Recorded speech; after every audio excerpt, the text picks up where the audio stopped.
So good morning, everybody. I would like to, for the very first thing that we do here now is to celebrate the birthday girl, Cici or Ebile. Happy birthday! Wearing pink today, which is beautiful, wonderful. Happy birthday. We'll sing for you later.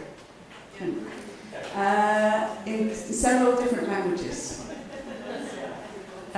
So this morning, the session this morning, which I'm going to facilitate, is going to be about unpacking some of the concepts and some of the ideas around festivals, peacemaking, and these big questions that we have on our table here. So we can look forward to that. Before we do that, I would like to see the people who were not with us yesterday. If I could just invite them to stand up, who did not get an introduction yesterday, so you can see who's new in the space, and welcome them warmly. Welcome to all of you. So Mira, you will see speak, and Leah, you will see speak, and they can introduce themselves later. Would you like to? You're also going to speak, so they're all going to speak later today, so that's, you're going to meet them. Okay. I'm going to read quickly, and I'm going to invite the people to the stage. We have to sit up here because of cameras. I'm going to invite the people to the stage who are going to speak to us today, and just tell you what this session is about. So we have our very own red Pyper, Atje Drexler, Mira Mawla,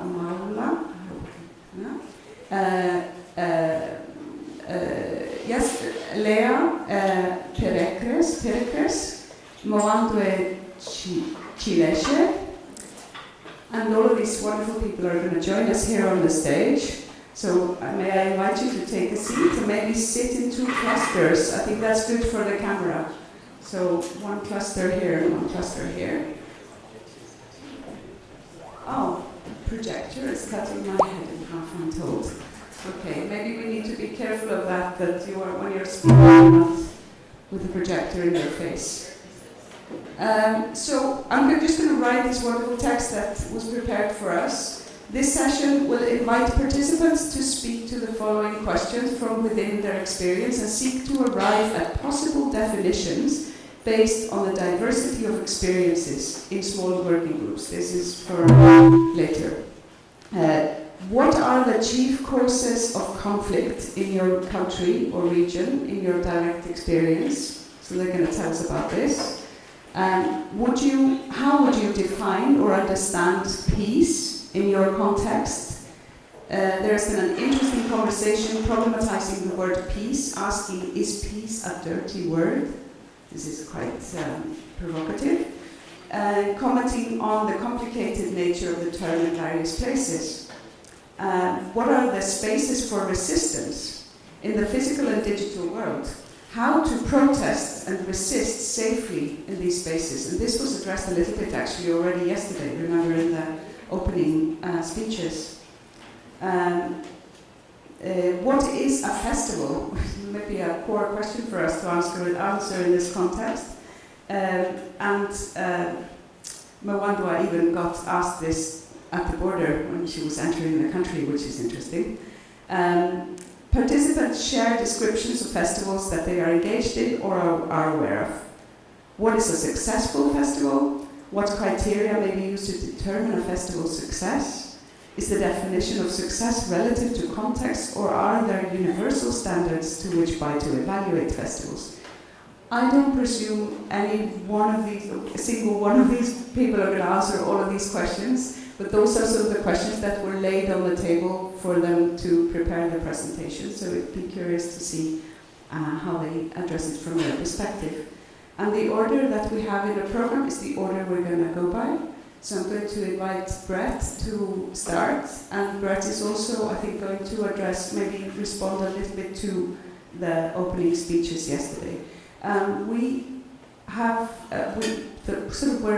thinking about 10 minutes each, so we'll try not to go beyond that, and I will give you a gentle sign if I will make sure I'll be timekeeper, yeah? I'll give you a gentle sign when time is about to be up. Okay, here you go, Brett.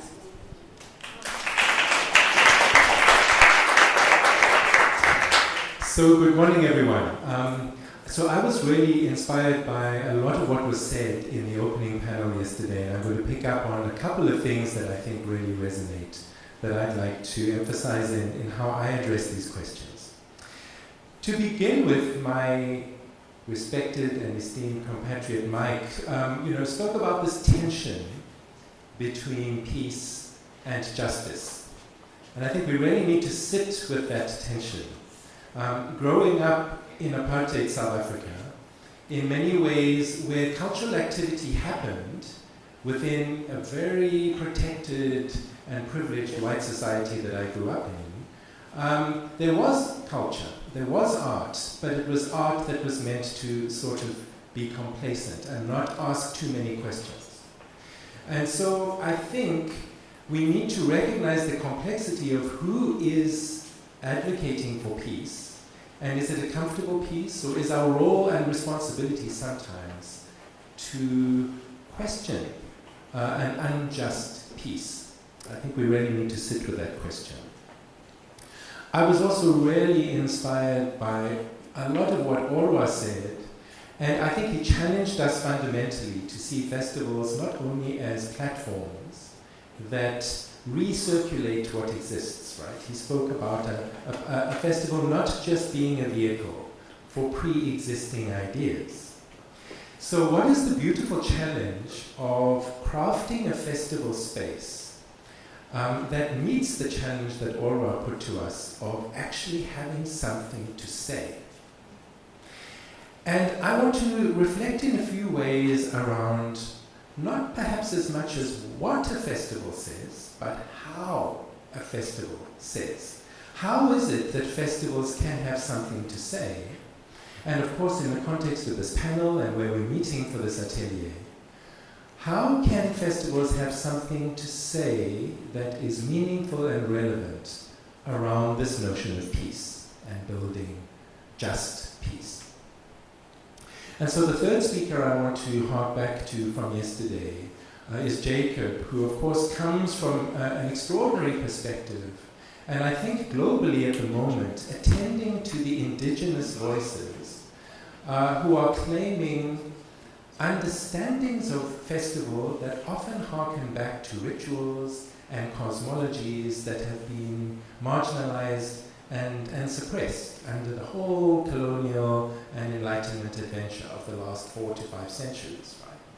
And it's interesting that in an era of increased ecological awareness, it's often precisely the knowledge that is in indigenous communities that is showing pathways forward in ways that are transformative. And so I like to start from that place because I'm going to show you a couple of images just very quickly from my own festival experience. So this is the intersection of the two main roads in the town of Oudtshoorn in the Western Cape in South Africa. It's about 400 kilometers northeast of Cape Town. A beautiful agricultural community. In fact, 70% of the world's ostrich industry at that time was focused in this town. And for 10 days around Easter time, since the year after the political transition in South Africa, from 1995 onwards, this festival has taken place. And it really became an incredibly large gathering of people who shared the language of apartheid, Afrikaans. We had about 40,000 visitors descending on this town, around 200,000 tickets sold, in that discourse that Orwa was inviting us to problematize. But this became a very important place for renegotiating and reimagining social interactions in a desegregating South Africa, but in a part of the country that really shared the language of apartheid, Afrikaans.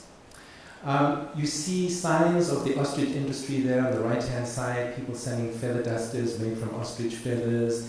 The idea of agricultural gatherings, agricultural shows, what in North America would be called state fairs.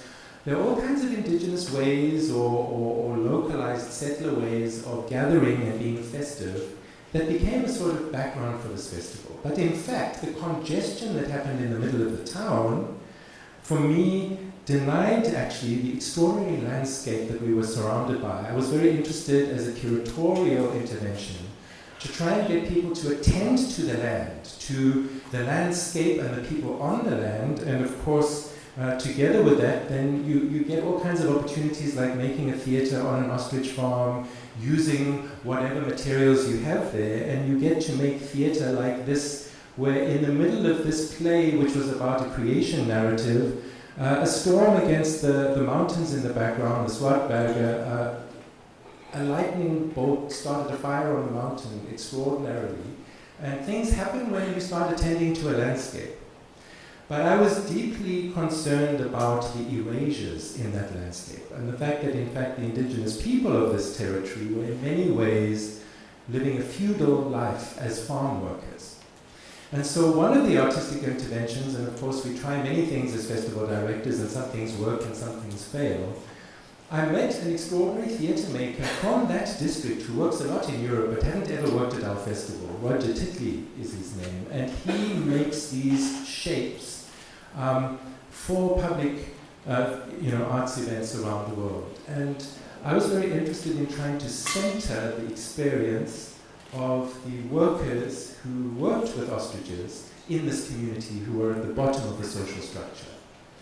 And so in a process over months, Roger worked with farm workers who themselves made these ostrich puppets, but inhabited them themselves. And these are people who have lived with ostriches over generations, who know deeply how ostriches move and who they are. And so we had 100 of these ostriches, and they had to teach the visitors to the festival how to inhabit these costumes. And so it's completely flipped the relationship of who learns from whom.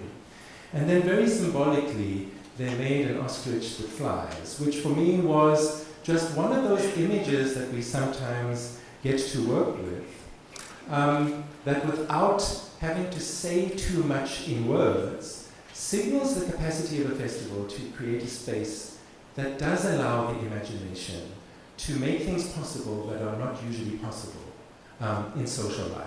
Right? And that for me is a really important part of what a festival can be, is to help people imagine, working often with the most marginalized and economically excluded and historically erased parts of the culture, what might be possible. And that we stage opportunities for the imagination to enable new kinds of relationships. Right. So I was very moved in the course of doing this kind of work when an indigenous cultural activist from the area, for those of you from South Africa, from the Langkloof that goes towards the Eastern Cape from Oudtshoorn, came to me and said, actually, and she identified there's a fascinating revivalist politics in South Africa now of indigenous people claiming pre-colonial identities. And it's complicated in the Western Cape because the indigenous peoples of the Western Cape faced the first waves of genocide under colonization and haven't been central to many of the struggle narratives of the apartheid period either, so often fall in the shadows actually of both apartheid and post-apartheid history. And she came to me and said, but our people used to have festivals too. And after a hunt, we would gather around the fire and we would celebrate. And it was striking to me that she was recognizing that there is a festival language, a way of being festive, that all cultures share. And for me, and I'm going to end with this thought because for me it's an important one, the way that our festivals can make interventions towards just peace might be not only in the content of what they say, it might be in the form of the festival and in the kinds of cultural memory and cosmology and spirituality that way of gathering taps into. And so my question to all of us would be, rather than coming to an atelier to learn how to do another version of the Edinburgh Festival with the Fringe in the Main and so on and so forth, rather than duplicating a template where you are there ways of tapping into the deep ways in which the people who have been most excluded in your societies have festival practices onto which you could graft, like there are roots that are living roots, and you could graft festival forms that take their spirit from those indigenous roots. And so for me, a successful festival would be one that quite uniquely is rooted in its place and where we can learn new ways of being festive together. Thank you.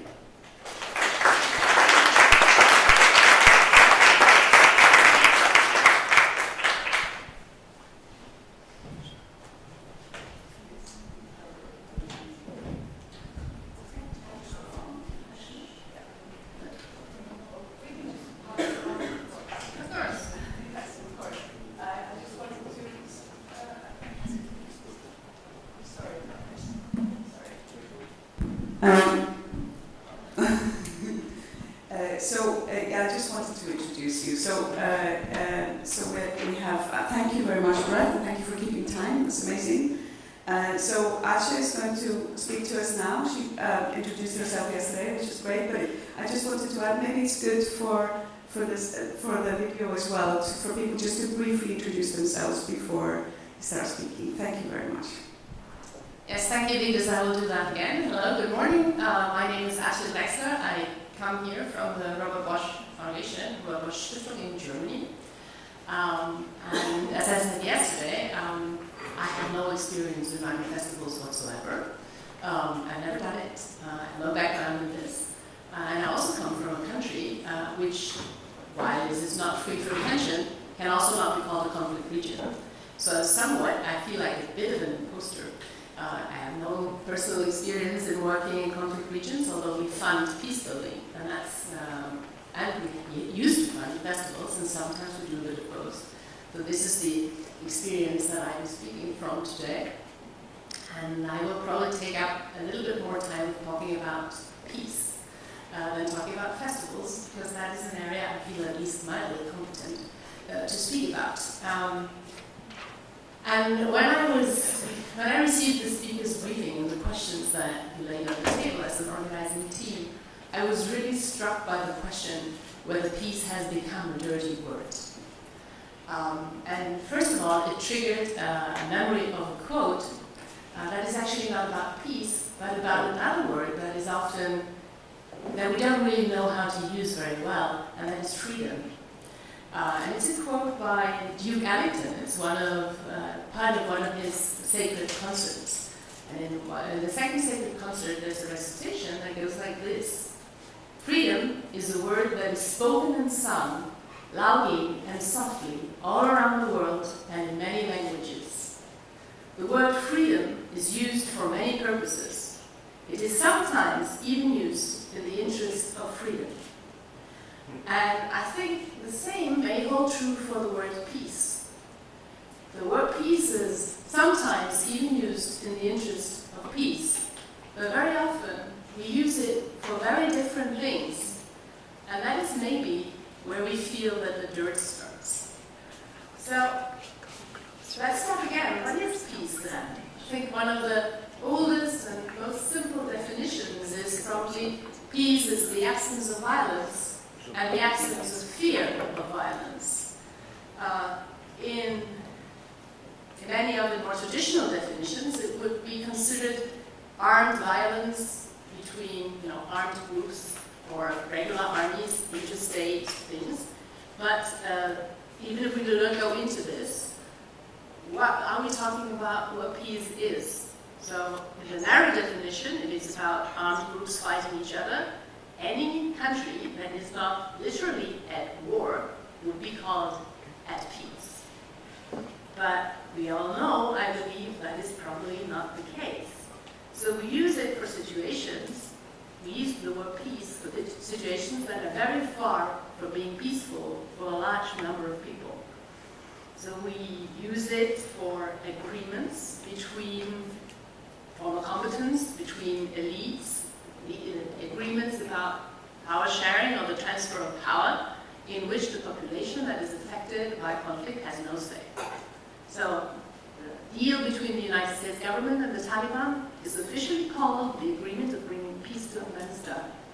I think this agreement miserably fails to deliver the most basic promise of peace, the absence of violence and the absence of fear from violence to a very large part of the Islamic tradition.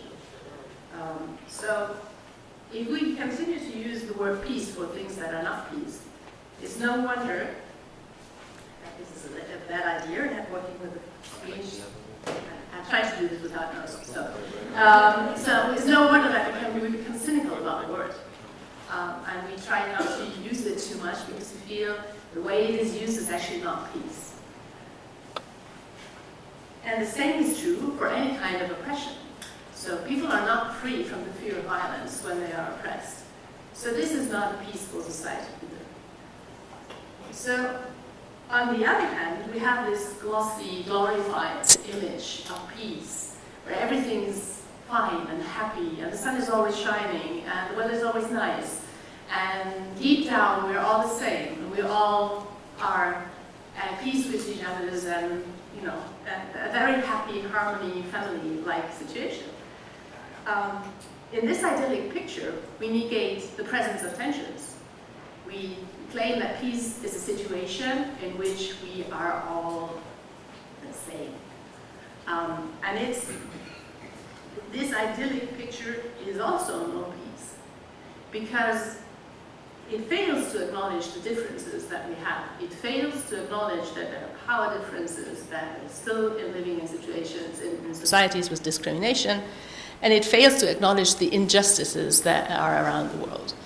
So another quote springs to mind, this time another African-American, Black American, Martin Luther King, who wrote from Birmingham jail about the negative peace of the absence of tensions. So a situation when people are not protesting and on the surface everything seems to be all right. And that many white moderates, as he called them, prefer this kind of negative peace, the absence of obvious tensions, to a positive peace, which he defined as the presence of justice. So if we talk about these kinds, if we keep in mind what peace can be, I think peace doesn't have to be a dirty word. So we have to be sure of what we are talking about. So many of the situations that we call peace or peace agreements are actually ceasefires or armistices at best. They're not peace yet. And I've been talking a lot about what peace is not, and I would like to share a story with you that I take from Séverine Autesser's book, On the Front Lines of Peace, What Peace Can Be. She recounts the story of Justine and her son Luca. Justine and Luca live close to the Lake Kivu in Congo. And as many children, as happens to many children in conflict-affected regions like the Congo, Luca was abducted by armed groups when he was very young. He was even too small to carry a gun, so he was used as a human shield. He survived, and he came back when he was around 8 or 9 years old. In the ensuing years, he frequently ran away again, because there was no other future he could imagine for himself. And while he was gone, his mother, Justine, became part of a program that is run by the Resolve Network, a network that works with local peace builders and for local development. And through their microloan and help, she was able to open up a small business in addition to her farming income.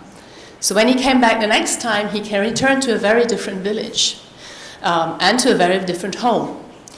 For the first time in his young life, there was some money in the household, so his mother was able to buy him proper shoes, proper clothes, proper stuff to go to school.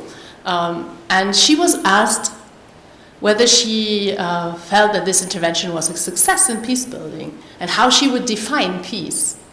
And her definition really stuck with me. She said, Luca is now 13 years old. It's the first time in his life he uses the future tense to talk about his life. And my son now wants to hold a pencil instead of a gun. So why is this story important? Why does it tell us about a positive definition of peace? It is important to look at the local context, what people believe where they are, what peace is for them. It must improve their own situation, otherwise it's not peace. It has ingredients of human dignity, a proud entrepreneur that is able to support her family, about well-being, because she's now able to support her family with education, also with better food, better hygiene. So they are more easily integrated into the village society because they can attend festivals, for instance. They can be included in social activities better than they used to be. It's also a story of a non-violent future for this child, and a narrative that there is a different opportunity for him than to join an armed group when he grows up. And these kind of stories, of course, don't make the Democratic Republic of the Congo a peaceful country as such. It's a small, maybe tiny pocket of peace that Justine and Lucas and the village they live in have created for themselves. But it matters in their daily lives.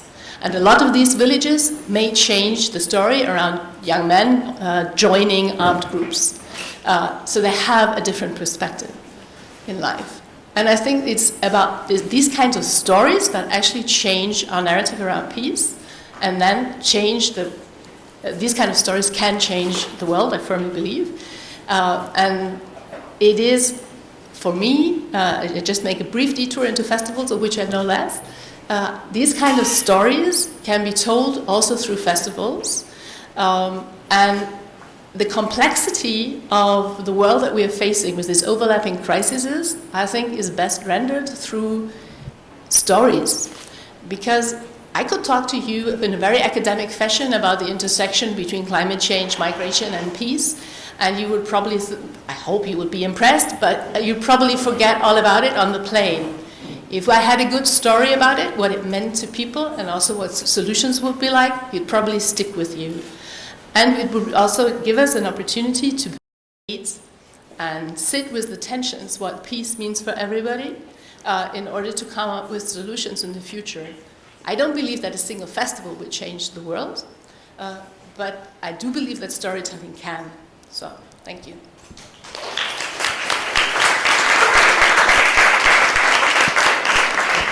Thank you, Mira. No, thank you, Atje. Mira is up next.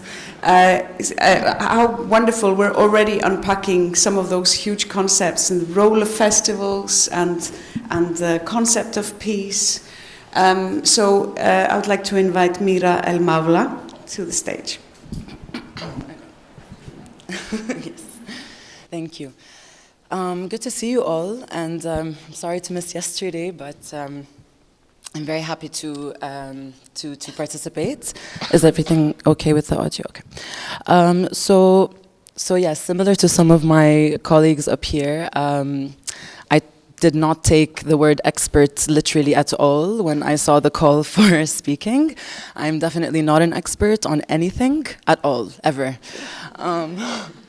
But I did take the word provocation quite seriously and quite literally. So I thought I would just kind of throw out some food for thought and hopefully have time and space to speak to all of you more about it throughout this week. So that's exciting for me. So I didn't have a chance to meet any of you. I am a MENA area program manager with a small global nonprofit called Build Up. I have attended many festivals, but neither I nor Build Up have ever organized any. And I am based in Beirut, where peace building, conflict, arms and no arms, crisis, no crisis, it's all very prevalent and in the headlines all the time. So I thought I would provoke a little bit today and then also speak a little bit about some concrete examples about how peace is spoken about in my context, and then maybe end with some kind of cautious food for thought and actions that we can all kind of talk about for the rest of the week.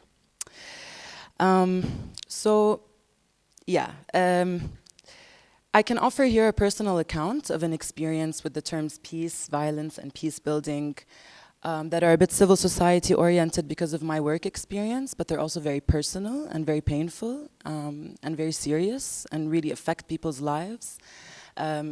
Really offering a contrast between a flowery image of what peace and peace building might be versus what we can see on the ground in places that are, globally known as hot, conflict-stricken areas, fragile contexts. So I have to start to say that for me, some days what brings me peace is the notion that peace and peace building can be complexified. And I have made peace with the fact that peace building is a term that seems to have been created to bring peace to the minds of colonizers and the systems that they control. It's haunted me throughout my career a little bit, but I will talk about this more when I talk about Lebanon and Yemen as concrete examples. But I thought also coming off of some of what other colleagues have said, it would be cool to go back to basics and just talk about how we define peace and peace building at Build Up. So yes, peace is not just the absence of violent conflict, but a society in which everyone can thrive.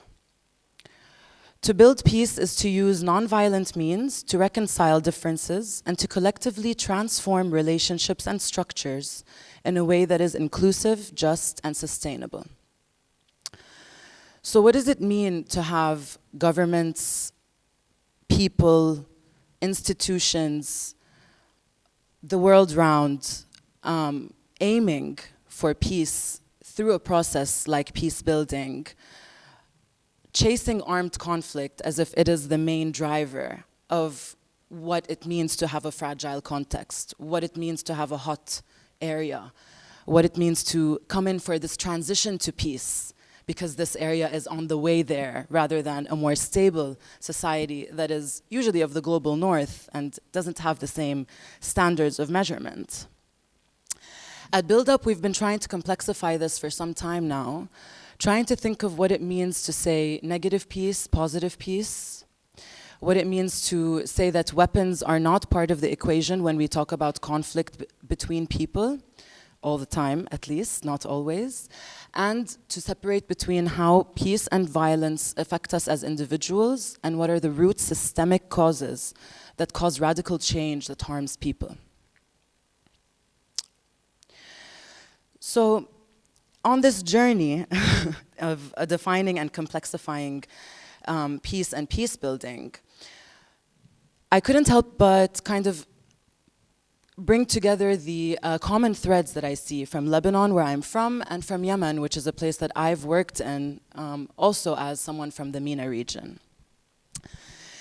In Lebanon now, there are multiple layers of financial crises. Maybe some of you heard we had a really big explosion 2 years ago. That wasn't armed at all, and that wasn't a war kind of conflict or anything that divided the city per se, but it definitely destabilized and disoriented a whole population, and called for much more intervention from outside to ameliorate some of these kind of effects of all of this, of all of the violence that was struck on the people. We had a peace building process after the civil war in Lebanon, which happened from 1975 to 1990-91. And that was one process that's kind of, we're still seeing its remnants today. We're still seeing people who come in and want to do peace building interventions about, formally conflicted groups trying to have dialogues together, etc. And this is very much a legacy that still lives in Lebanon now. What was interesting is that peace building remained something that people wanted to intervene on the basis of after something like the Beirut explosion, where you can very clearly define one unidirectional, very clear institution, let's say, which is the regime, which caused this damage, death, destruction to people, and yet it was the individuals who had this narrative thrust upon them of finding peace.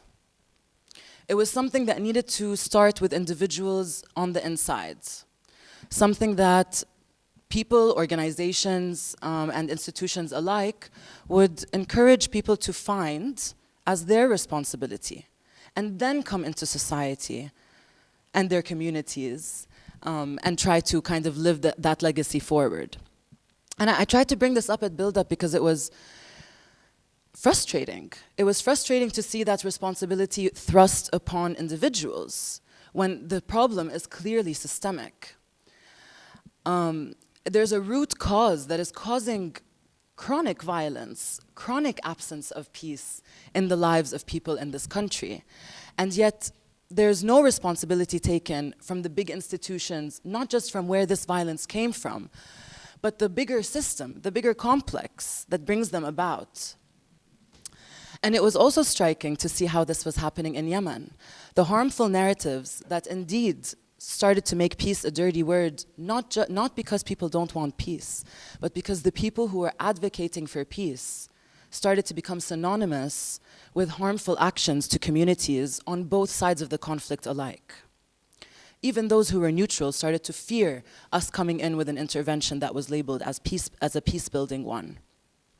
Because it meant that we were on the side of oppressive governments who came in with unidirectional narratives, did not speak to people ahead of time, did not understand what it means to erase, neutralize, and sanitize language to get to a point where we're not even talking about conflict anymore. And that's not what peace is. We can't have peace when we erase conflict. We can only have it when we engage with the conflict that surrounds us. And that brings me to a kind of small invitation for cautions and maybe actions that we can have together this week. Build Up transforms conflict in the digital age. We try to have a digital or tech dimension to what we do, but definitely never separating between what peace building is online and what it is offline. I think those things are very much intertwined and really cannot be separated. Even the inequalities that we see offline usually just mirror themselves online and create similar fault lines. So usually we're just doing the same work in different places when we talk about transforming conflict. But one of the things that we talked about was technology as a tool, not a platform or something neutral, but something that seeks to connect people and help us thrive, and something that can definitely tool us. Just like we use it as a tool, technology can tool us, take advantage of us, claim to do things that it won't do. And this is really used, and I would love to discuss this more with all of you, this is really used in online processes too, that claim to build peace between people, that claim to bring people together across lines of difference. And so just like we say that technology is tooling us, I think also festivals claim to do a lot of what technology claims to do for people. Come here, be in this common space. Everyone can have an equal footing, everyone can connect, everyone can thrive, but also festivals can be, depending on where the resources are coming from, what is the performance versus the performativity, what are the artistic intentions behind it, what is the message trying to be sent, what is the form that we're using to help people understand one another and connect and then hopefully thrive. So the caution here is, let's look at that together. Let's make sure that just like we have tools to look at how technology can become something more secure for us, even though it's a huge kind of phenomenon taking over our lives, these spaces for festivals where people tell us, come, it's safe, let's engage. Let's also always question that and engage with the signals that help us question that instead of shying away from them out of fear of conflict. I hope this was just a small kind of breadth versus depth, food for thought, provocation, and I really hope to discuss some of these headlines with you this week. Thank you.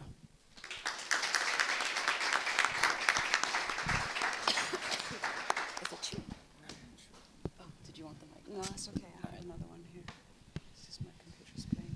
Thank you so much. Again, we're unpacking, and we have so many things to talk about afterwards. I have a suggestion now, before I invite the last two speakers to speak, is that we have here some paper and pens that I would like to spread out. Just they're like colored felt tip pens and paper. Maybe we can start just in preparation for the discussion afterwards. Just if I put them on the tables that we have here, and you can maybe write down some questions, some thoughts already. So just to get our brains ready and warmed up for the active dialogue that we're going to have. So could you pass me the bag, Brett?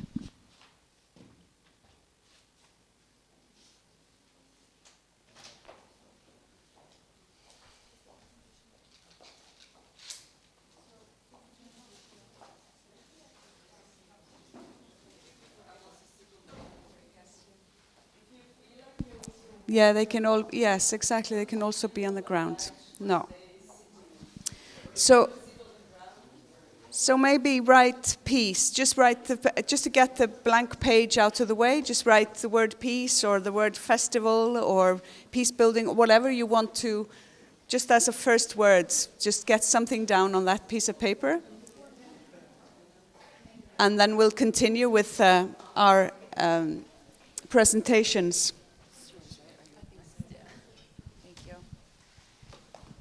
So next up we have I'm actually going to stand up, I think. Lea Perekres. Perfectly. Do you want to stand there? Yes, Is that good. okay? Good, okay, great. Okay, Lea. All right, if it's okay, I will stand, just to be a little bit more movement here. So my name is Lea Perekres. I'm coming from the Institute for Economics and Peace. I also don't want to stand in front of you guys. Okay, I'm coming from the Institute for Economics and Peace. I am based in Brussels. And also thank you to everybody today for coming and for inviting us to speak. So I'm actually very happy to be placed where I am in the agenda because the previous speakers were absolutely incredible, and I'm going to be talking about negative peace, positive peace, and how we can try to make these things tangible, measurable, how we can use frameworks to actually build towards it and be able to see our progress. Okay, let's see if I can figure this out now. Okay, great, thank you. So a little bit about the Institute for Economics and Peace. We are a nonprofit think tank, and we're really dedicated to building a greater understanding of the key dynamics that are associated with peace, what drives peace, what are the economic benefits associated with peacefulness, what are the economic consequences of not having peacefulness. We have international offices. We're based out of Sydney, Australia, and I myself sit in Brussels. We were founded in 2008 when our founder was sitting in a hotel room and asked himself, what's the most peaceful country in the world? So, as we all do, he turned to Google for the answer, and there was not one.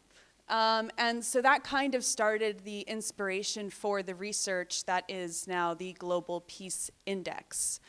We work with a lot of different actors all around the world. We're oftentimes working with the larger international institutions. We're with the European Union very often, the European Commission, also the UN, the World Bank, you name it. But we're also in a lot of schools. We're in a lot of different communities, working on the ground, trying to make this research accessible to everybody and usable for everybody. Okay, so a little bit about what I'll be talking about today is the Global Peace Index. And so the Global Peace Index talks about negative peace, so the absence of violence or the absence of fear of violence. It ranks 163 countries, which is 99.7% of the world's population. We use 23 indicators. It is developed by ourselves, and we are overseen by a board of international experts as well. And what we're really trying to get at here is how can we measure peace? How do we make it something that you oftentimes see world leaders talking about peace, and it's what are they talking about?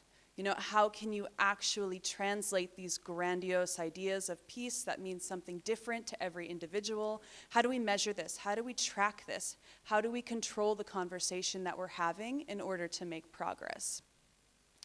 And so we were tasked with this very large project, and we came up with 23 indicators that we could use to start to measure peace.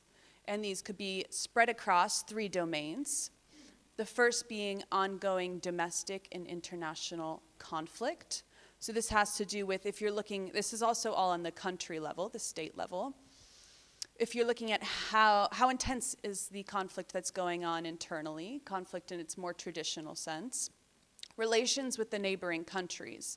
What are their agreements like with one another? Are they diplomatically friendly with each other, or is there a lot of tension?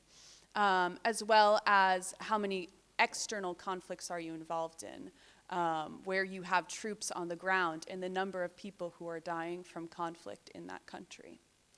The second set of indicators has to do with measuring societal safety and security.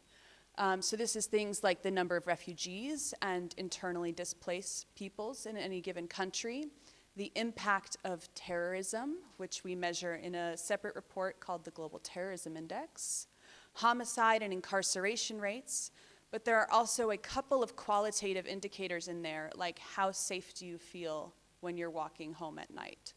And the last domain here we have is militarization. You know, with the belief that the more militarized you are, the less safe you are, the less peaceful you are.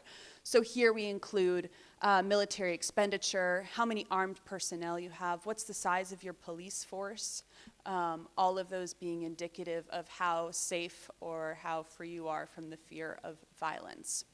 These are by no means all the indicators that you could cover when talking about peace. But again, in creating research, we need to have access to data. So these are the indicators that have data globally for 163 countries that are comparable. So some of the key findings. So this is our 2021 report, 2022 report. This was published in June. And the data and the results that you'll see are from March 2020 to March 2021. So if any of the results you say, wait a minute, I know that there was a conflict that was out like last week, you know, spurred in this country, that will not be reflected here. So here's a map of the Global Peace Index. You can see on the darker green are the countries that scored more peaceful based on those indicators, and the dark red are the countries that scored least peaceful on those indicators. Europe has remained the most peaceful region for quite some time, and no, I cannot explain to you why, which also has to do with your intervention that you gave before. Peace is complex.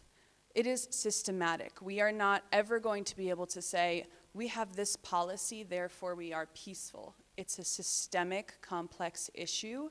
And it could be something, I mean, actually last week we were at the European Commission and they said, okay, can you write us a paper why we're so peaceful? And we said, no, we can't.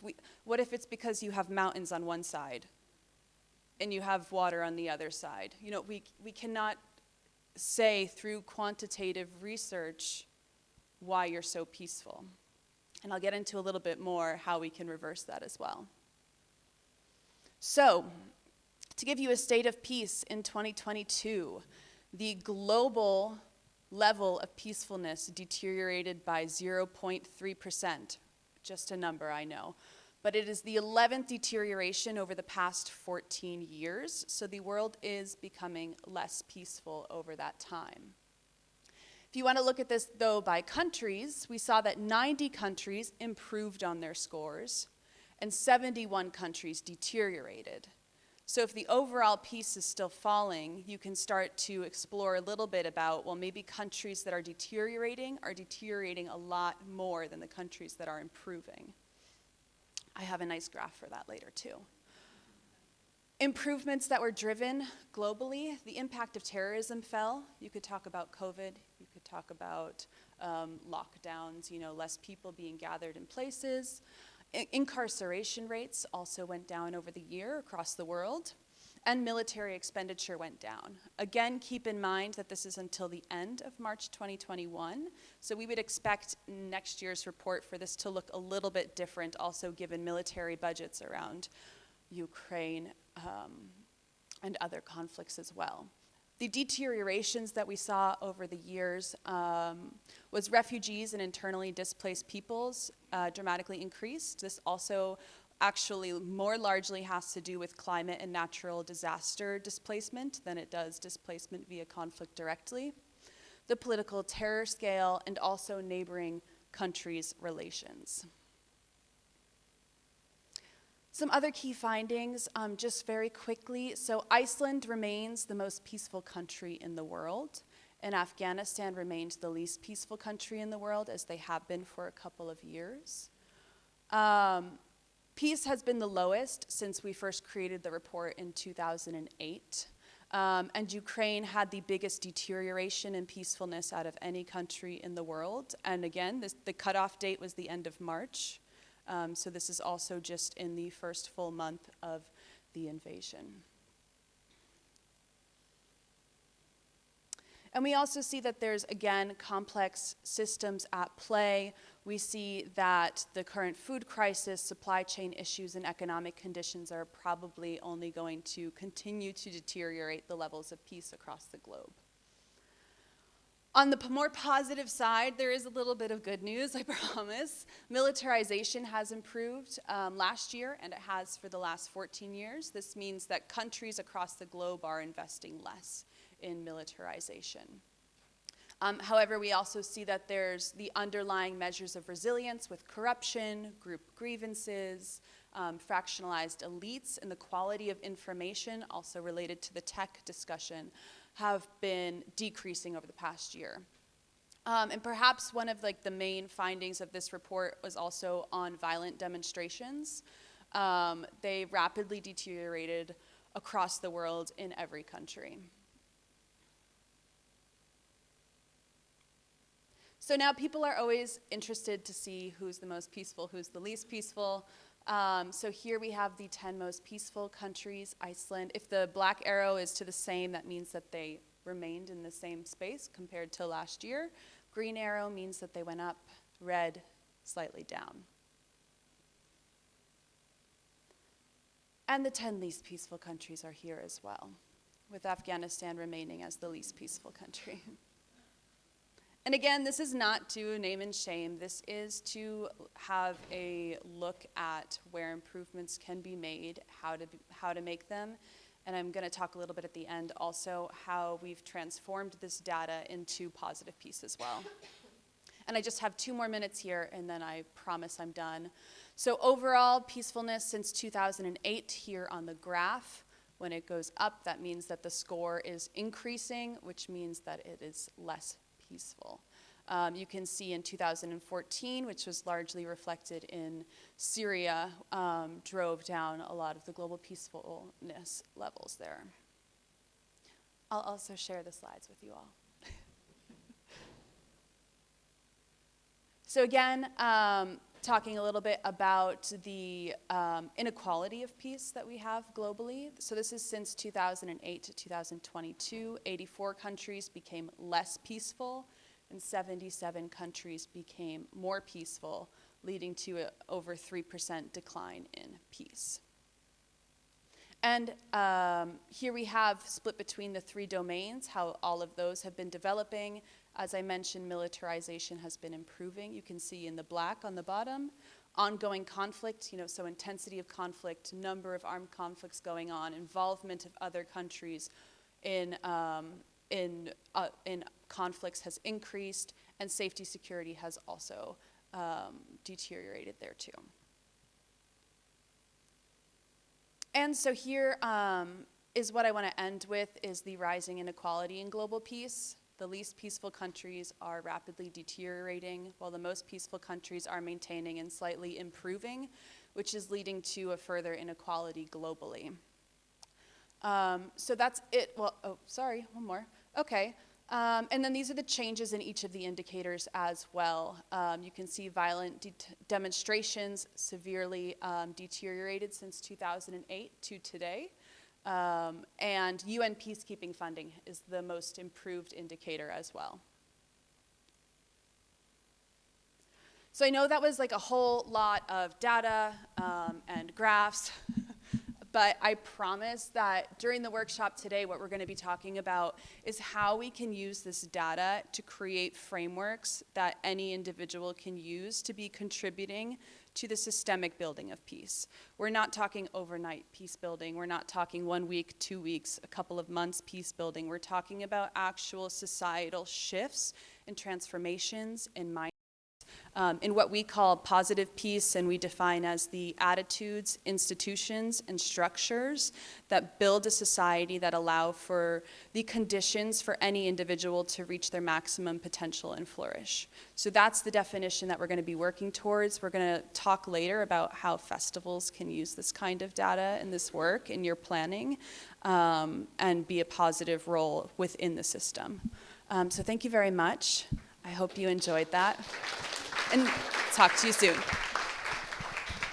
It's amazing to get these different perspectives in one panel, yeah. To get on, so we see the topic from such different directions. It's wonderful. Mwandwe is going to speak to us last, and I encourage you to use the papers now to, if you have questions or just a word or a phrase or something that you pick up. Write them on the pieces of paper and then we'll refer to them later. Okay, Mwandwe. Thank you. So I think for folks who were not here yesterday, my name is Mwandwe Chileshe. I think by now most people in the room have heard of my quite dramatic entry into Cyprus. I know that I had all of these questions to reflect on before coming here, but that incident sort of made me change up everything that I was going to say last night. So what you're hearing today is an absolutely left field version of what I was originally going to say. But it's mainly influenced by this moment where I had sort of three faces staring down at me, asking me, what is a festival? And the more crucial one, why you? And it sort of made me think about, I kind of stumbled through my words. I'm like, oh, it's this combination of music and art and getting world leaders on stage. And I was saying so many things at the same time. And then in my mind, I was like, this feels like somebody who's spinning the biggest lie of their life. I just got exasperated and I said, check my Instagram. I was at a festival 2 weeks ago. It's not a lie. But all of this was sort of this moment which really hit. And it brings me to today, and I want to share sort of two stories. The first story is sort of the big story of what Global Citizen is. And the second story is the story of me. And I think it's quite important because that's where I'm hoping that I find the answers for what are festivals, but also this question of why me. So here goes. Global Citizen is an international advocacy and campaign organization. I have this really dramatic slide in the background which shows you that sort of this large movement of people who believe in the end to extreme poverty. It's about action taking, and we become known for hosting the Global Citizen Festival annually in Central Park, where we bring sort of the world's biggest acts in terms of music. But what we do with this stage is create a platform for world leaders to also come up and make commitments to ending extreme poverty. And the key thing is, people that come to the festival, they can't buy their way in, so you actually have to take action on our platform to be able to come to the Global Citizen Festival. So in one way or another, you're going to be exposed to this idea around what is ending extreme poverty? What are the actions that we need to take? And you would have called on leaders, and by the time you get to the festival, you are seeing leaders be up on stage making commitments to the things that you took action on. So it sort of brings it back to this idea of how do we activate people on the one side? How do we ensure that we're getting politicians to respond to some of the world's biggest crises and biggest pressing challenges? But also on the other end, how do we use this unifying language of music and art and performance to be able to do that? And I think, so just to go back kind of a few steps, this idea really started with a few students in Australia who realized that sort of a few moments of sporadic charity weren't going to be the thing that solved extreme poverty, and it required a movement, and it required something that was unique and innovative to be able to do that, but also something that would have some kind of continuity, and that's what brought about Global Citizen. So the festival becomes a culmination actually of a years-long campaigning of not just the individuals, but also the people inside Global Citizen who are working on sort of these big issues and engaging with governments and philanthropies. Specifically, I work on food security and agriculture, and I'll talk a little bit more about that later. But it brings me to what is the story of me. I am a girl with a name that is hard to pronounce, no matter where I am, whether I'm at home or somewhere else. I was born in a small town called Kabwe in central Zambia. I was quite surprised on Leah's map, Zambia showed up as being peaceful. But my experience up until 16, I didn't know what festivals were. We certainly didn't have festivals in Kabwe. But for me, what I saw is sort of this concept of injustice, poverty, that they were not abstracts. These were sort of stories that shaped my community. Kabwe, when I was growing up, was sort of known for two things. It's the lead poisoning that happened because of sort of the harmful effects of the mining there, and the second thing for being on the slave trade route. So there weren't that many things to latch onto in terms of the place where I was coming from. But it wasn't a coincidence that when I get into my college years that the thing that's going to stand out for me is being able to speak about these issues, being able to talk about development in a way that changes my community's story, but also changes mine. And then a unique thing happens that my story then connects with Global Citizen, and that thing that connects it is the thing that's in the title, the festival, right? The festival brings a girl from a small town to be part of a larger community, to become a global citizen. And I think that that, for me, defines this idea of being a global citizen, but also this idea of festivals and bringing people together. I've been quite intimidated by the number of people in this room around where we are from, the experiences that we bring. But again, even though we're not at a festival right now, it's the concept of the festival has brought so many of us and so many of our different stories into one place. So I want to talk a little bit more now about sort of the work that I do on food security, agriculture, and nutrition at Global Citizen. We've seen in the last sort of this year mainly, the number of people who are experiencing starvation, on the brink of starvation, increasing. And a lot of that has been sort of what people have been referring to as sort of the 4 Cs. So COVID, climate change, conflict, and then also the cost of living. And it's interesting that in those 4 Cs, there's the word conflict, and having heard from the sort of the 3 previous speakers around how we talk about peace, I think it also conjures the image of the absence of peace, and the absence of peace and what it creates is what we are faced with today, which is a food crisis. We saw that the invasion of Ukraine has had drastic impacts on global food systems.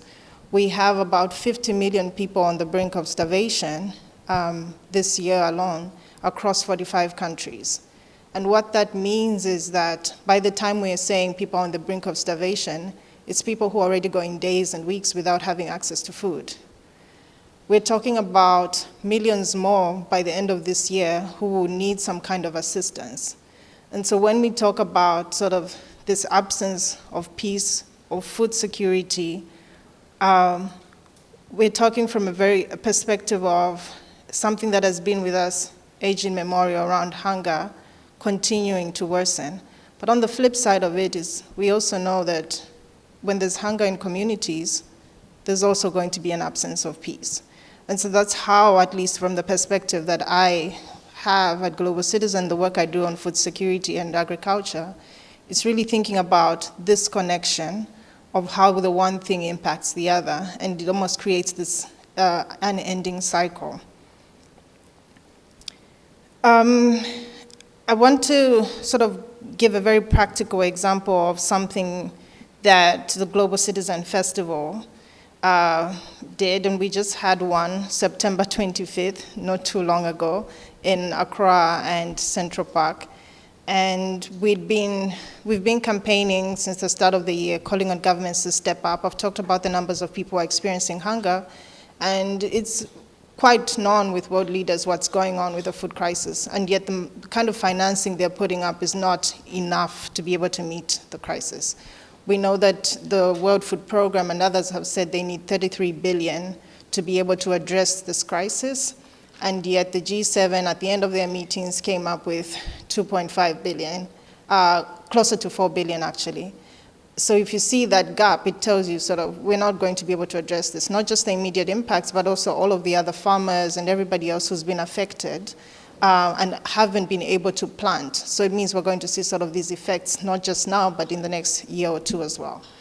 So it made us think about what are some of the ways that we can bring attention to this issue. And so, sorry, I entirely forgot about my slides, but here's a good one. This is the stuff I've talked about, but made us think about unique ways in which we could sort of call on leaders. This is something that we did just in the sort of the lead up to the festival on September 25th, where we had all of these plates laid out in front of the UNGA to get people thinking about the ways in which people had empty plates. And so it represented sort of the kind of millions of people who don't have food on their plates right now. But by the time we got to the festival, we talked to all of these governments. We'd had people tweeting. We had artists also go on Twitter and call on world leaders. And a very great example of how Global Citizen works is we had people take action. We'd been speaking to so many governments that we weren't seeing any commitments coming through. But we had a few more artists step up. I think Charlie Puth was one of the people that put out a tweet. And the Norwegian government, maybe just 5 days out of the festival, came to us and said, we're going to make a commitment to ensure that the Africa Development Bank, this facility that they have to increase the number of people that they are reaching in terms of smallholder farmers on the African continent, that they can sort of increase those numbers even more. And so they said, okay, $10 million to the Africa Development Bank. And so those kinds of examples of what the festival is able to do and the combination of the campaigning and the festival is sort of the unique ways in which why I think festivals are what festivals need to be. So I want to sort of try and conclude now by going back to the two questions, why festivals and why me? On the first one, why festivals? I think it's because we refuse to believe that the world's problems are intractable, that hunger is just a fact of life, or that climate change is unavoidable, or that extreme poverty will always exist. I think with every festival, we challenge these notions, we challenge narrow-mindedness, we challenge discrimination. And yes, it can get overwhelming putting together festivals and it can get challenging, but I've also learned that it's not supposed to be easy. It's hard because we care that the results be great. But amidst all of this, it's also important to take a step back and celebrate the wins, both large and small, because it keeps all of us as global citizens engaged. It gives us hope that change is possible, but it also allows us to push back against apathy and indifference. And on the question of why me, and much larger, why you, I think it's because we are curators, we are storytellers, and we are shaped by the stories that we tell, and we choose to tell our stories through festivals. Again, why me? Because I care, and I also think that festivals are fun. On that, I want to end with a video that shows 10 years of impact, 10 years of this thing called the Global Citizen Festival, but much more, 10 years of a movement. Every year at this time, the world comes to New York City, and this concert is all about giving back to the world. Global citizens have taken over 30,000 actions. Thank you all for being a global citizen. The one and only Beyonce! Give it up for the First Lady! They deserve the same chances to get an education as my daughters. Everyone beats down the door of the global citizen to perform because it's unlike anything else. You are now part of the global fight to end extreme poverty. Global citizens like you know. The Global Citizen Movement, which began just 7 years ago with a few friends in a broom closet-sized office in downtown New York. The cry and the call of the girl child. All of you beautiful spirits. I believe you. 60,000 people. This is our children deserve better, and we intend to save this world. One world together at home. This is Lady Gaga. Make you guys feel good too. We are thanking first responders and others on the front lines of this global pandemic. We all need each other. Active in the mission to normalize equality. And demand that no one, wherever they are born, is left behind. This is real. Like, it's no joke. The actions of a movement of people is needed to drive lasting change. That's why Global Citizen is about actions.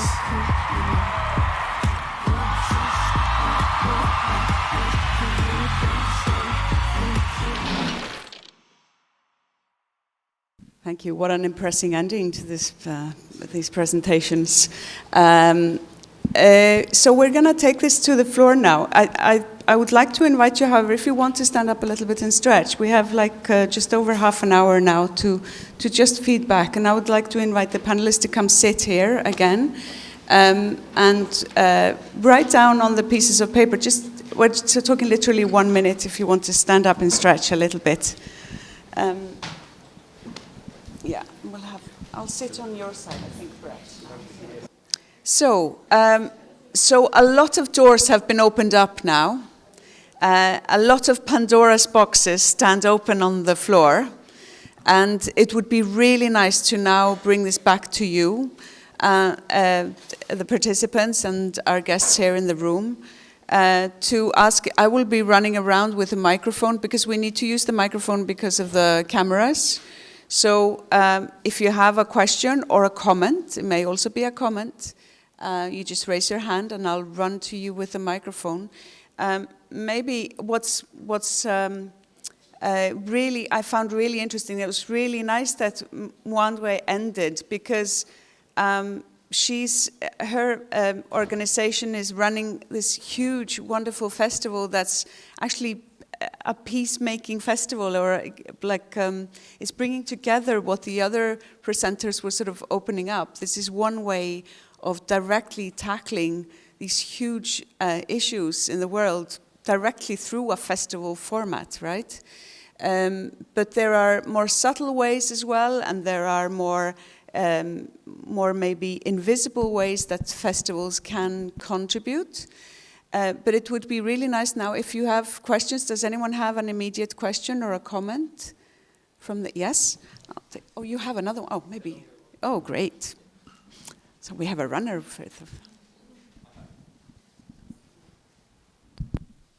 So this is a question for the last speaker to start with, Mwandwe.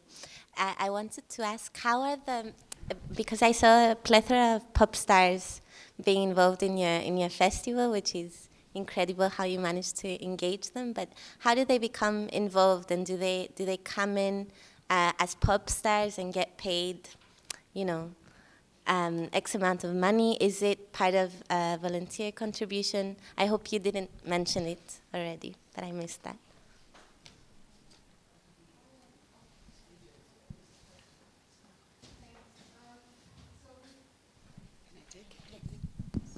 All right. So with all of the artists and talent that we work with, we actually have a dedicated team in Global Citizen that just works with sort of the talent and people that we have.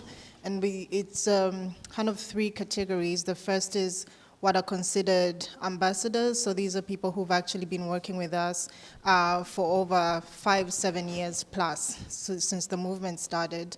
And the people in this category are people like Chris Martin, John Legend, but for them they came onto this idea and really understood what it is that we were trying to do, and so they dedicate their time as ambassadors to the program. And for every act that performs on our stage, we actually don't pay because it's also part of their contribution to ending extreme poverty.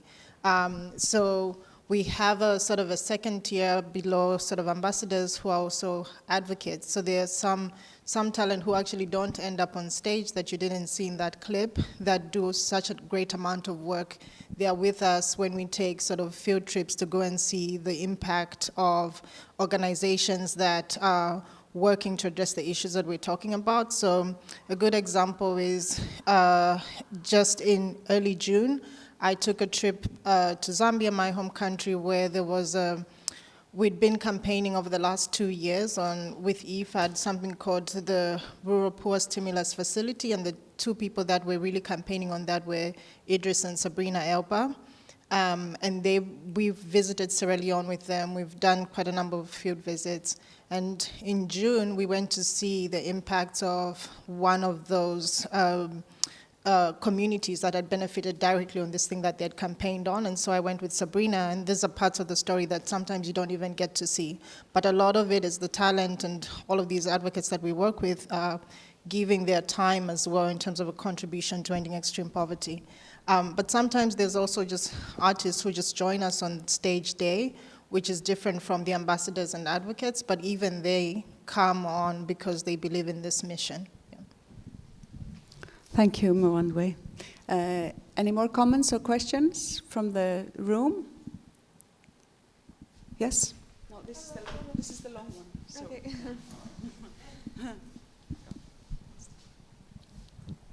It's also for Mwandwe. I'm wondering, I don't know if I have like a question or how does like Global Citizen as a organization sort of deal with the very large topic of like accountability when you're working with people who are like celebrities or so famous?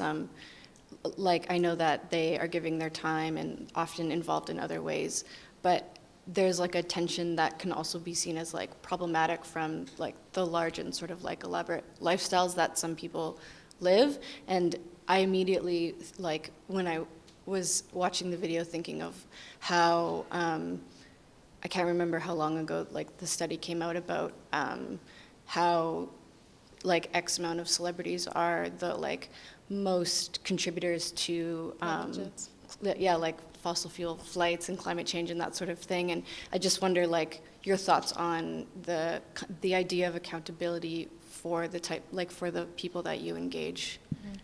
And I think something that would also be good to get into in terms of over the course of the days, we have quite a strong impact and accountability team, and this runs from mainly has the focus on all of the commitments that are also made on stage to ensure that these are delivered on. And when the commitments are not delivered on, that we also employ the same global citizens who took action to call on the governments and philanthropies to also then take action.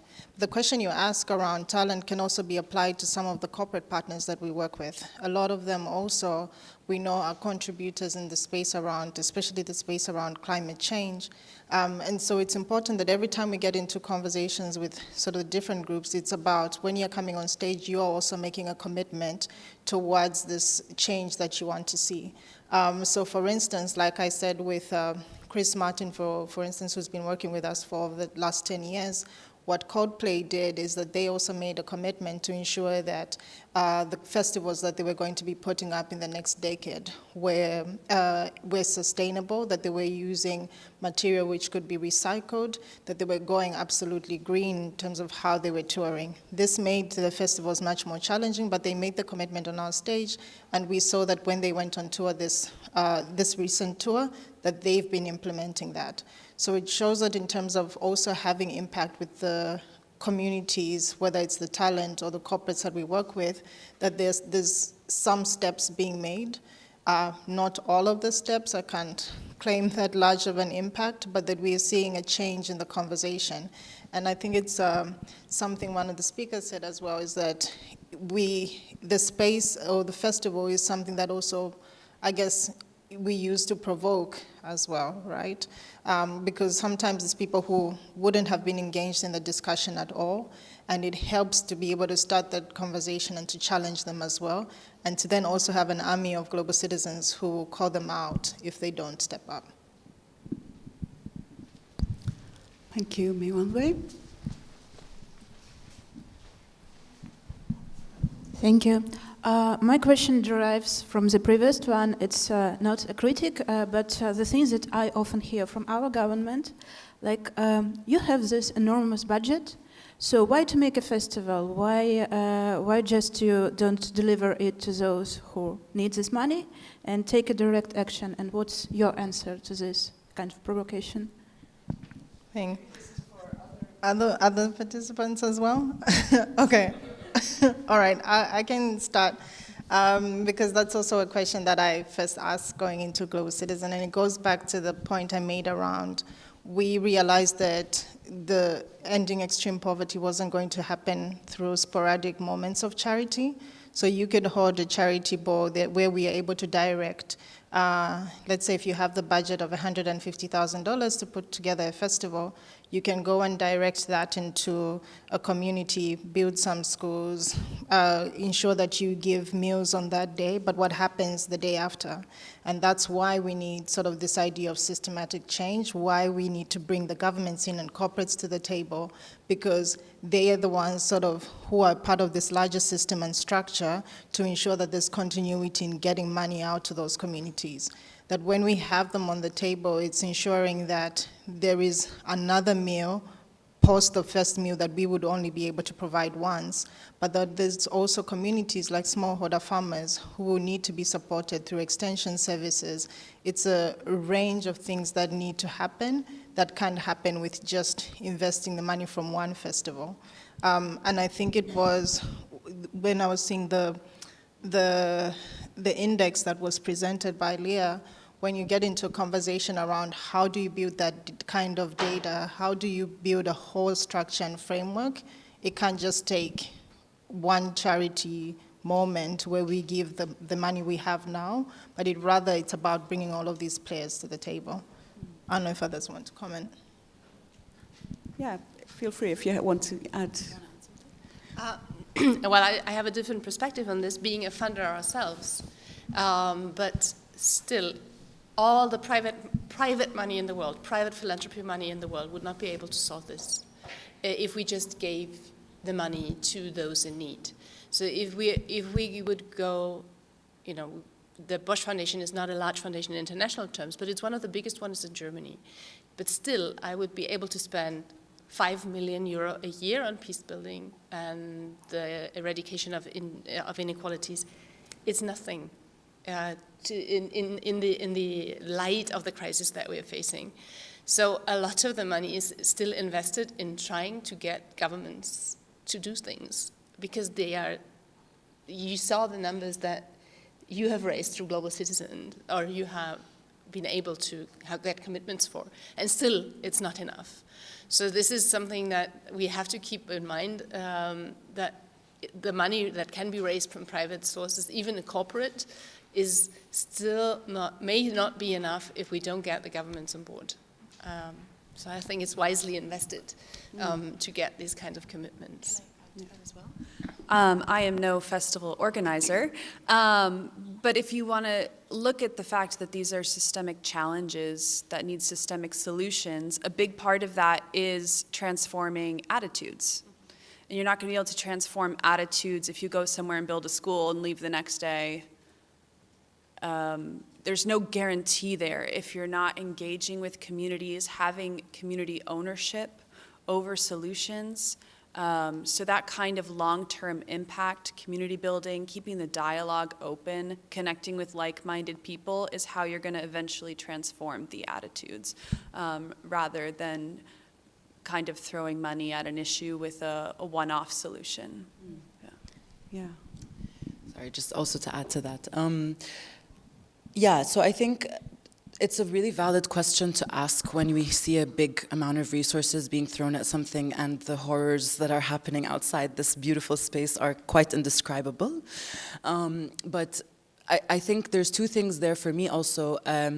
One is, right, so the system in itself is rigged. We can't say anyway that if you input some kind of huge amount of money, like there have always been all these calculations, the cost of resolving world hunger is something like $13 billion or something, which is, and they do all these fancy statistics of like that's the same cost that European countries spend on perfume in 1 year. Like, there's all these comparisons, right? Of like, if you just give us $1, you'll bring us closer to this like impossible feat, and $1 from you and $1 from you, and then it's done. But that's not how it works. Not because that's not the right way to do it, right? Because yeah, everyone needs fun and therapy, but like, people need money, like that's the baseline. People do need money. That is going to be what eventually solves people's problems, but this is not the vehicle.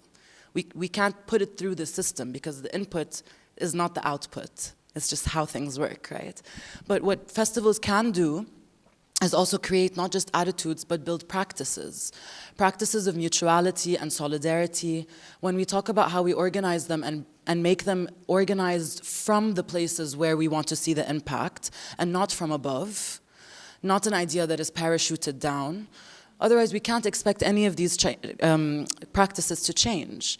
Because even an advertisement or an overexposure of impact of something like a festival, it's not going to reach the right people if within that event we aren't building some kind of mutuality.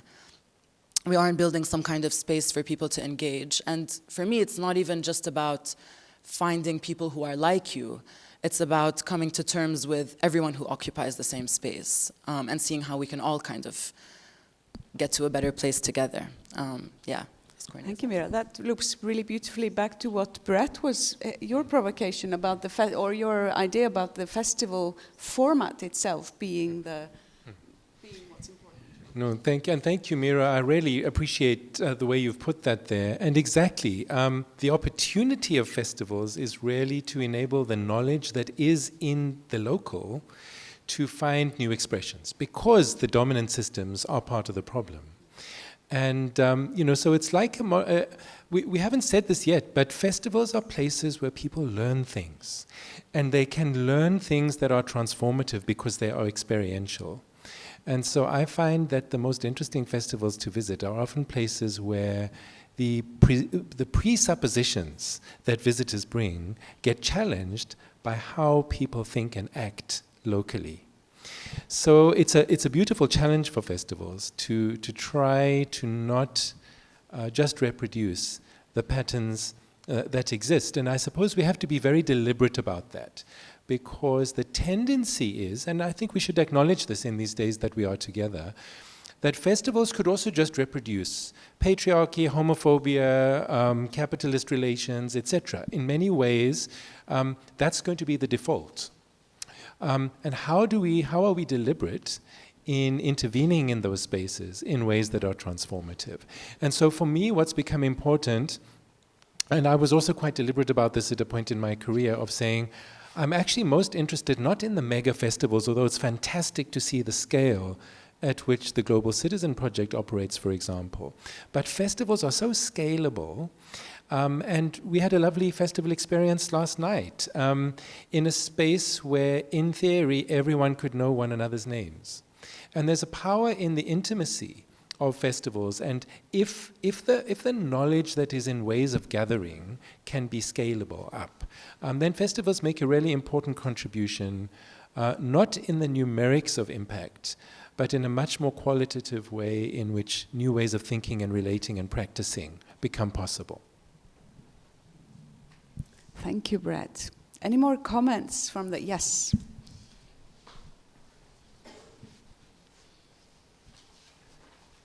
Here you go. Thank you for having presented that to us. I only have 2 questions. I think one is for Leah. I love how you talked about community ownership of the actual impact itself. I believe that's a way to sustain it after you leave the place where you're impacting. I would just like to understand, what's your ambassador program like, and what ideals of that being the community members that are ambassadors after you leave? How can you structure that? Secondly, I think this one is for Mira. You left me with a quote there that says, "We cannot have peace when we erase conflict. We can only have it when we engage in conflict." I believe this is also a psychological impact of us dealing with conflict, and I would like to understand what is a healthy way of engaging with conflict constantly all year out while you are presenting solutions at the same time. Thank you. Thank you so much for your question. Our work, and I hope you'll be in the workshop later today, because we're going to be talking a lot about this as well. But we do have an ambassador program that's global that basically reviews, teaches the research that we have, but also gives frameworks and tools. And it's essentially a train the trainer program. So these people at the end of the program are equipped to go into their communities to also share this framework, also share how to be building attitudes, institutions, and structures that build peace. It's, as you'll see during the workshop, hopefully, it's so translatable, and it can work on all levels of society, and it's really actionable. Today, what we're going to be doing in the workshop is actually go through our framework and try to draw each individual sector related to a festival, related to how you can design festivals, work with festivals in order to be building peace. So our ambassador program is great. I highly recommend you check it out online. We have a full website for it on visionofhumanity.org. It's open to everyone and anyone. It brings together great communities of people, usually regionally based, to learn about the framework, to talk about solutions locally. As you'll see, our framework would never tell someone what issues they're facing in their life, because we can't do that, of course. But we try to provide a framework in which you can systemically and holistically build peace and build your own solutions. So I hope you'll join the workshop later. I think it'll become much more clear once you have the hands-on approach too. Yes, thank you for that question. So there's a kind of approach with a big A to this, also at Build Up, but you know, it's just something that we live every day. I don't think it's something that we can really like institutionalize in that way. This approach to dealing with and engaging with conflict, rather than going for solutions that seem to wipe it out completely from our lives, wipe out the struggle with it, wipe out, you know, how we name things, how we hit the nail on the head when we talk about what a conflict is. It just seems to be this thing that like we're scared of talking about, scared of engaging with, scared of talking about what violence happens. And this is away from things that might be triggering to people personally, or, you know, that things that make it harder for people to talk about. No, I think we can come up with ways that are, you know, not completely sanitized, not completely neutralized and devoured of any kind of political character, and at the same time, have the right to vouch for ourselves to thrive, right? I think those two things can coexist, and I think even without even noticing, we do exist with that. We're here now, knowing that there are horrors happening outside this space. We're all here from conflict areas, whether we like it or not. I don't think there is such a thing as a fragile versus non-fragile space. I would never look at the USA, for example, as a country that's peaceful, but it's up there on the indexes, I will tell you. So, you know, like this is why we come, yeah, I mean, it's pretty high up, right? Like it's worth complexifying.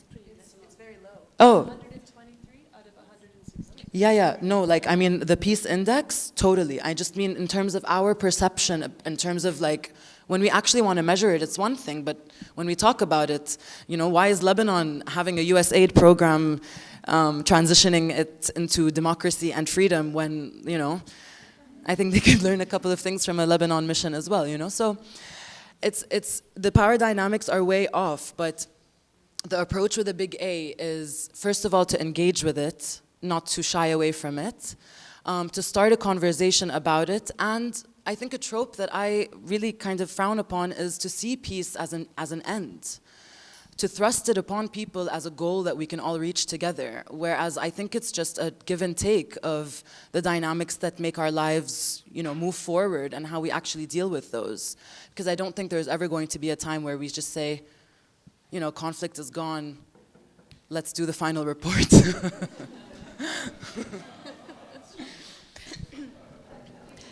Hi, everybody. So I find this panel to be fascinating. And also, I think that although many of you kind of came in saying at festivals, this is the type of kind of really interesting and realistic beginning about our, like the whole ecosystem.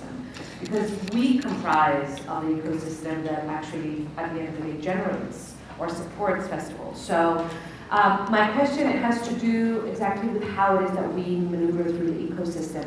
It's about the tension that comes between marketing, how it is that we appear, and that festivals and peace building, or just peace building, or arts and peace building. So peace building, yes, it is in many ways, and I agree with you, Mira, it's a term that has basically come up to describe a whole system which relates the north to the south. But yeah, I mean, at the end of the day, that type of work needs to be presented somehow.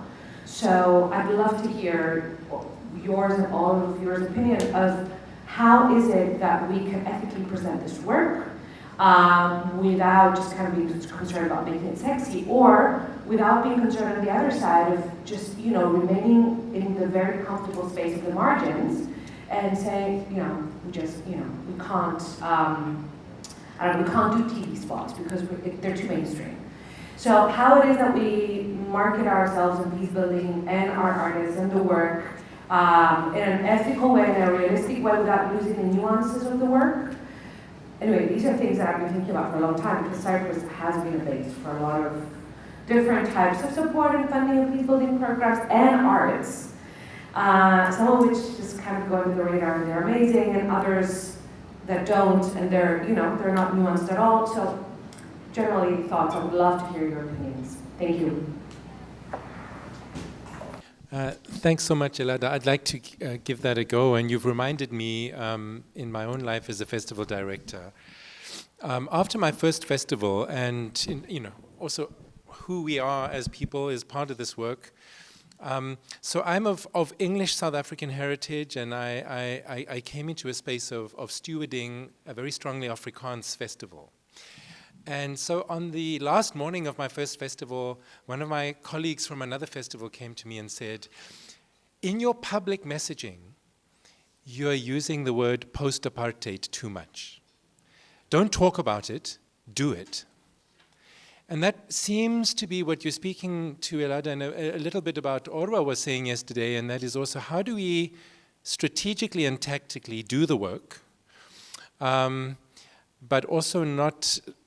And he demonstrated to us, Orwa, in his presentation, how we always do this double speak. So there's the statistical impact of the festival for the purpose of our stakeholders and our fundraising. And then there are the stories we tell ourselves and our artists and our boards about the why of the festival, why we're there. And perhaps we are locked into this binary. And sometimes we just have to flip this in stereo. But we need to know for ourselves why we do this. For me, that was a problematic statement from my colleague, because it was really important for me to not fudge the fact that we were trying to step outside of an apartheid frame of work in doing this. Although she was cautioning me to say, you're going to risk losing funding, stakeholders, and so on, and are you prepared for that? Do you have a plan for that?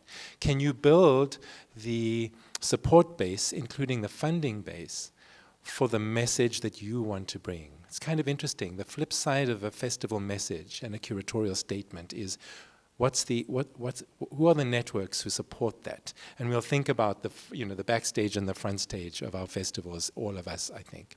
It's a generative question. Thank you. Thank you so much for that, by the way, Brett. Yeah, I think this kind of, it's a kind of prying, it's a kind of forceful asking of why. I think that sometimes we have to take ourselves to that place. When we say we want to do something that has to do with building peace, I usually ask everyone around me, whether it's a training cohort, a group of participants, the team at work, my family, friends, a mutual aid group, like, keep asking why, like a child, really, like just that why that gives you a headache, and just like, I don't know why, I just stop asking. That's the kind of questioning that we sometimes have to do to get to the practicality, which is one of the pillars, I think, of what we want to, of what to keep in mind when we want to do something super meaningful. For me, it comes down to practicality informality, which usually breeds trust. Like when you want to do something that brings people together, you can't just pretend that there's a hyper reality we're all sitting in all of a sudden. It's kind of a strange concept to me of just like, now we are this role of people. Now we are all formal. Like, how does that happen? You know, like it's weird. And I don't think that festivals necessarily need to like even attest or succumb to that in any way. I think it's a privilege to have a casual kind of non-hierarchical, horizontal platform for that connection potentially. And to do that in a way that's practical, locally led always, inclusive always, and not inclusive as an indicator where it's a checkbox of diversity on a panel or whatever it is, you know, like the checkboxes that really matter. Who's making the decisions? Who decides the last resorts, the things that get things going? Who's generating? And so all of these things together, I think, you know, peace building is a great heading, but we pry a little bit more to understand the details, to not fall into any tropes or into a heading that takes us back into this kind of double road, which I think is a great analogy. Thank you, Mira. I just want to add on the question around sort of this idea of marketing mainstream. And I think the way that because Global Citizen does these festivals and events that are really at large scale, usually what you see is that sort of big face, but there's the other side to the story, like the example that I gave where you are able to interact with smaller communities, but also a better example you would have seen in the video, that video that was showed where 2020 when the pandemic hit and we had all of these people in sort of a Zoom screen, but also when the invasion of Ukraine happened, what we'd had is something called Stand Up for Ukraine. And in that moment, we knew that a festival wouldn't be the thing that would be suited. So the scale of that was brought down to something that was people in a small space like this, but we had sort of these world leaders who were in front and saying the kind of monies that they would put up. But if you think about it, we are able to do the smaller, impactful events because of the reputation of the larger ones as well. So I think that there is a space in which if you're able to sort of curate this massive thing, that it also allows, the legacy of that allows you to also explore things that give you freedom in terms of what you can do and places where you can actually push for impact. There are many times when we've got it into the room with conversations where people haven't been able to get into just because, oh, they're the guys that do the festival. With or without the festival happening at that moment in time, the legacy of it also helps for smaller sort of events and smaller sort of discussions. Yeah. Thank you. Yes. To you, to what you said in your presentation, because it was like one sentence which really spoke to me about this forced peace building, and that this peace building is usually made by the organizations or people who are privileged and who are outside of the space. And this really spoke to me, like I'm from Ukraine, and this is what we are fighting with since the very beginning of full-scale invasion. And like yesterday, it was also this story with this Nobel Prize when 3 organizations were awarded with Nobel Prize for peace, and those were Ukrainian, Belarusian, and Russian human rights organizations, which is absolutely fine. But the announcement, which was released together with this prize, was quite offensive for Ukrainians, and the message that, as we think Nobel Prize organization was like sending to the world, was that there is, fraternity between nations. Three of them together, and this got us back to this old idea that we hate, that these are brother nations, and this is exactly what the work is happening right now. And I think this is like a huge problem, and not only in the Ukrainian case, but also like in your case and also in the Iranian case, because also yesterday I read this post of Iranian filmmaker Manya, and she said that London B5 Film Festival, they sent a message that they're going to screen Jafar Panahi, a film, like new film of Jafar Panahi. Again, it's absolutely fine, and Jafar Panahi is a great filmmaker, and he is in prison right now, absolutely unjustified, and we have to speak out for him and fight for him. But the problem was that London Film Festival, they just put all Iranian problems in one basket, and they said, okay, so we're gonna kind of organize this demonstration for Jafar Panahi and also for this women movement which is happening right now, and we're gonna, you know, just do one protest against all these things together. And she was very troubled with that. So yeah, I just wanted to say that it was very important that you brought that up, and I don't know if we can somehow deal with that or how to change that. Are there any ways of, yeah, thank you. Thank you so much for sharing that, and I think the trend is such a harmful thing to us sometimes. Sometimes it's a wave that we ride and we're like, wow, that actually did something, and then sometimes it's detrimental to processes that are meaningful to us. But what I will say though, and this is something that I wanted to say earlier as well, is that you know, being a part of a positive change doesn't need to be something neutral.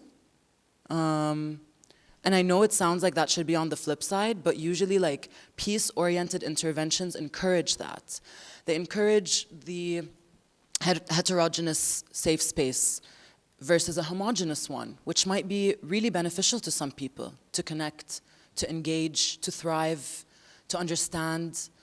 They encourage a neutrality and an erasure of my subjectivities in an argument, where I should actually engage with that signal. I should actually bring it out into the forefront and see what happens, not constantly be scared of being anything but neutral in a situation where there might be something to tread on. And so I think now how you're speaking up about it, and I'm sure how you have been in your relevant spaces, you know, all of us, is a huge step just to debunk, first and foremost, how harmful it is to treat people's lives like a trend that we can jump on and off. You know, I saw it happen with Ukraine. It's very much happening with Iran right now. And during the explosion in 2020, it was all the rage in Lebanon because there was something other than COVID happening there. So I see it happening, but we are the ones who need to say something about it without the fear of, and this is not preachy, it's just, you know, from practice, we need to be able to say it in a way that's not going to demonize anyone and at the same time isn't going to make us feel bad for speaking out against something that we obviously see as wrong. I think there are certain objectivities that we can just outline, to be honest, and we shouldn't be afraid to do that even if peace is in the background. I think it still can be. So. Thank you, Mira. I actually think those are really nice, powerful last words to this panel. It's time for our break now. We have a break until 11:30. Thank you so much to all the panelists. I think we should give them a round of applause. And how lucky we are that we have a whole week still ahead of us engaging in dynamic dialogues like this. And most of these people are going to be available for the next days as well, which is really amazing. So thank you so much. Thank you. And